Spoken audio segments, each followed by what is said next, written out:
Eu fico extremamente espantado com o que vejo e que ouço dessa juventude. Ontem, Marcelo Rezende, no Cidade Alerta Cidade Alerta Nacional, ele disse uma coisa muito certa. Esse papo de que adulto usa menor para assaltar, não é mais não. Os menores é que estão mandando nas quadrilhas hoje em dia. E o que esse garoto disse agora dispensa qualquer comentário. Preste atenção de novo, por favor. Roubo de novo, que eu sou de menor. Amanhã eu tô na rua, que eu tô ligado que a justiça do Brasil é uma... A real é essa, e eu vou mandar o recado aí. O boy lá que matou lá, o boy Luquinho, vai rolar a cobrança lá, pros safados lá da Claudio Noa. E quem tá falando é Bob Índia. Mais um que debocha da cara de todos nós. E ele diz, a justiça no nosso país é uma... Aí vai na cabecinha de cada um, inclusive das autoridades, para entender o que esse garoto está dizendo. Para entender o que esse menino está dizendo. Brincadeira. Operação Apocalipse, amigo, das polícias do Rio Grande do Norte e Rondônia, prendeu o suspeito de chefiar um esquema de estelionato, tráfico de drogas e falsificação de documentos que agia em 9 estados, inclusive aqui. A fraude pode chegar a 80 milhões de reais. A prisão aconteceu em um super apartamento de luxo em Natal. A mulher dele e outras 2 pessoas também foram presas durante a operação, como eu já disse, denominada Apocalipse. Foram cumpridos 120 mandados de prisão, busca e apreensão. Preste atenção agora, mais uma na tela do alerta. É você, Mariana Rocha. A polícia chegou ao apartamento do casal, um prédio de luxo em Areia Preta, às 7 horas da manhã. O horário foi combinado com a polícia de Rondônia e outros estados para cumprir 120 mandados de prisão e 109 de busca e apreensão da Operação Apocalipse. A organização criminosa acusada de tráfico de drogas, estelionato, falsificação de documentos e lavagem de dinheiro tinha tentáculos em vários estados como Amazonas, Paraná, São Paulo, Ceará, Acre e Mato Grosso. Aqui em Natal foram presos Fernando Braga, o Fernando da Gata, e a esposa dele, André Algemiro Macedo de Braga. No apartamento, a polícia apreendeu chips, joias, euros, cartões e um cheque no valor de R$33 mil em nome de uma empresa local. O objetivo maior dele, pelo que eu tenho de informação da base de investigação central, é que ele fazia aqui a lavagem do dinheiro do grupo, uma parte do dinheiro, né? Porque se movimentava das mais variadas formas. Então ele era um tentáculo do grupo aqui, né? Investindo em locadoras e outro tipo de investimentos que serão detalhados pelo investigador-chefe lá. Então ele aqui tinha esse objetivo. Aqui ele era um estelionatário. Ele já tem até um antecedente lá de assalto. Mas hoje ele era um estelionatário, é claro. Vivendo num estado em que ele não tinha, que as pessoas não o conheciam, ele podia se infiltrar, se aproximar das mais diversas empresas, muitas vezes até de boa fé, porque ele tendo dinheiro em mãos, e quando muitas vezes não se sabe a origem, passa a se acreditar naquela pessoa. Um laranja do grupo também foi preso. A potiguar Sheila Vieira, de 29 anos, proprietária de uma locadora de veículos. Na casa dela, no bairro Planalto, a polícia apreendeu cartões clonados, pendrives, bolsas e outros materiais que relacionam ela ao casal. A polícia tem a informação de que existem 18 veículos no nome de Sheila e estima que os estelionatários tenham gastado R$7,5 milhões na compra de carros.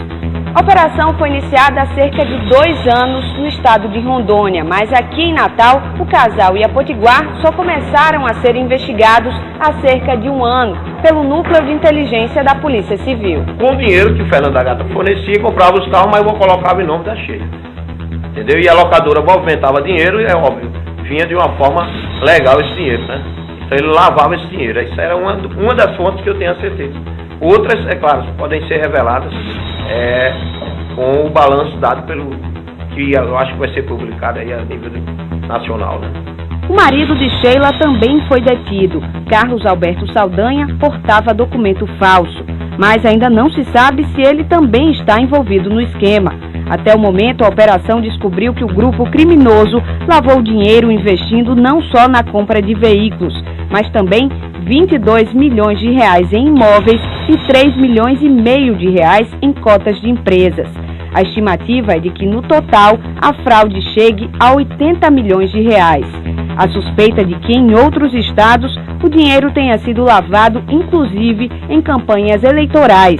Mas aqui em Natal, o delegado acredita que não. Se dá a entender é que aqui se lavava dinheiro em outros ramos, não é?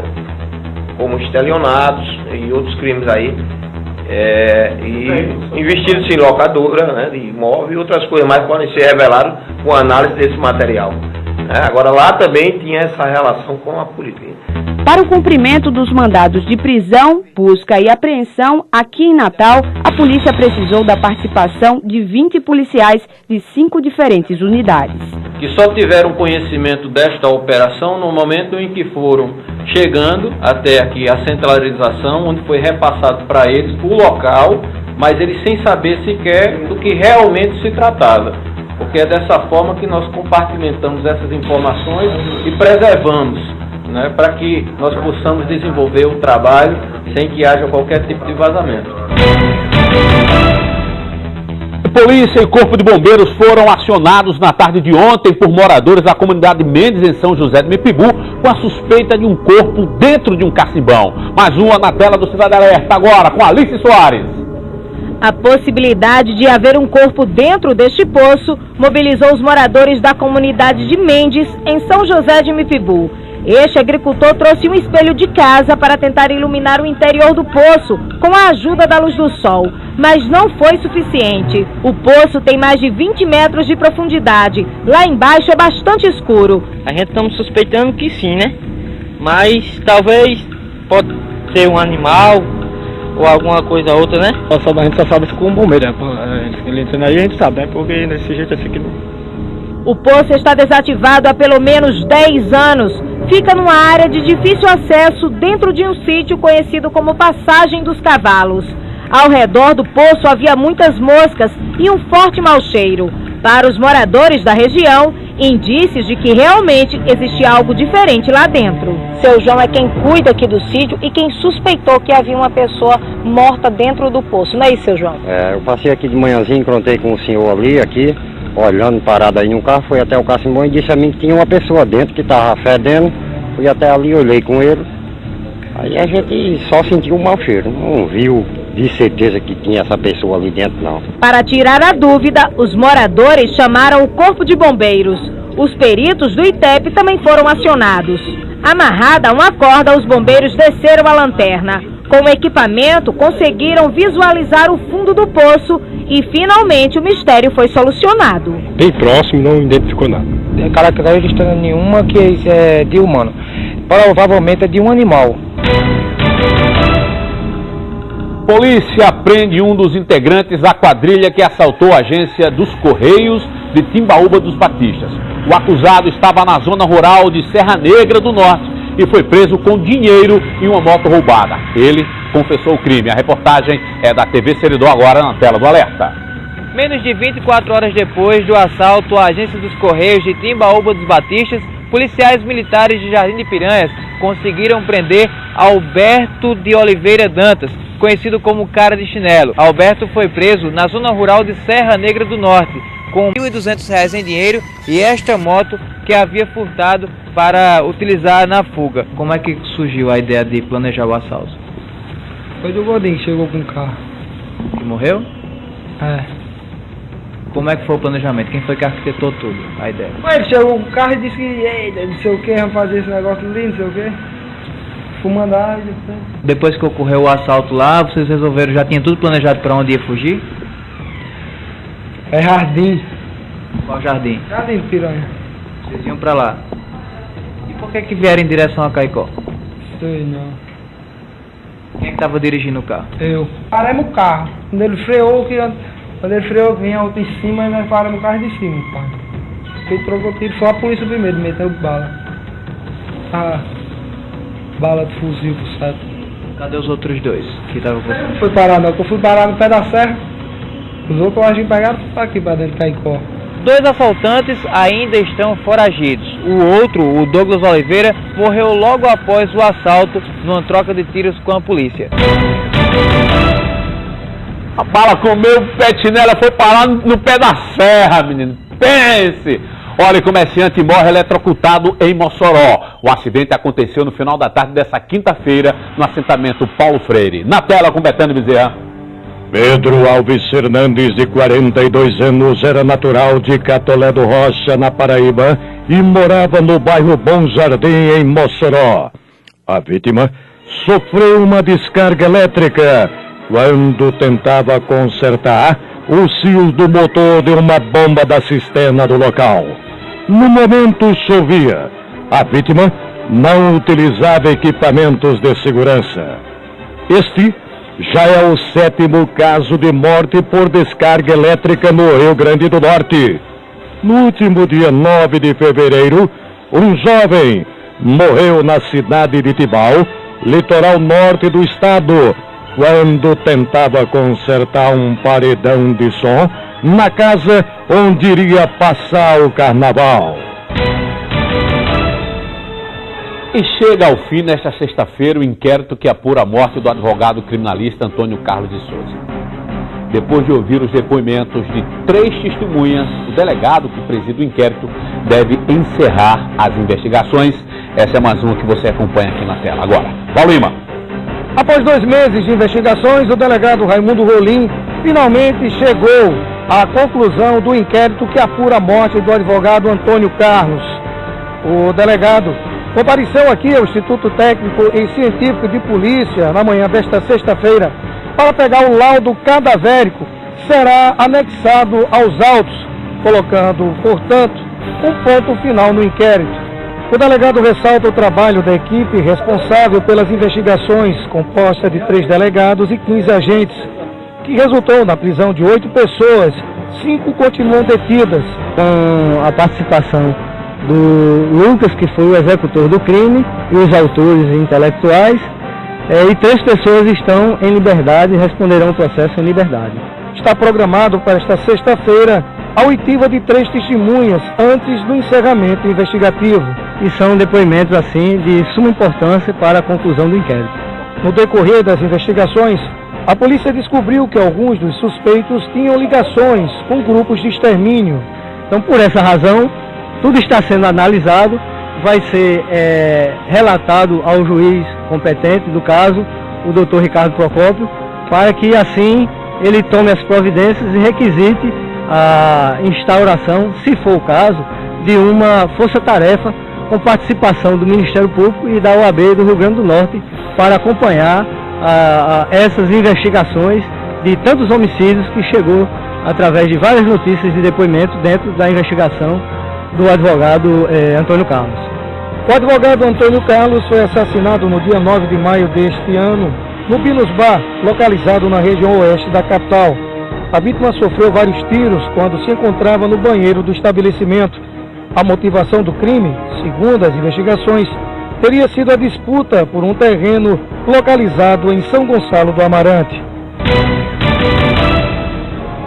E um curto-circuito provocou incêndio na noite dessa quinta-feira na cidade de Canguaretama. Betânio, como é que foi? Na tela. Uma loja de roupas no centro de Canguaretama pegou fogo após um curto-circuito.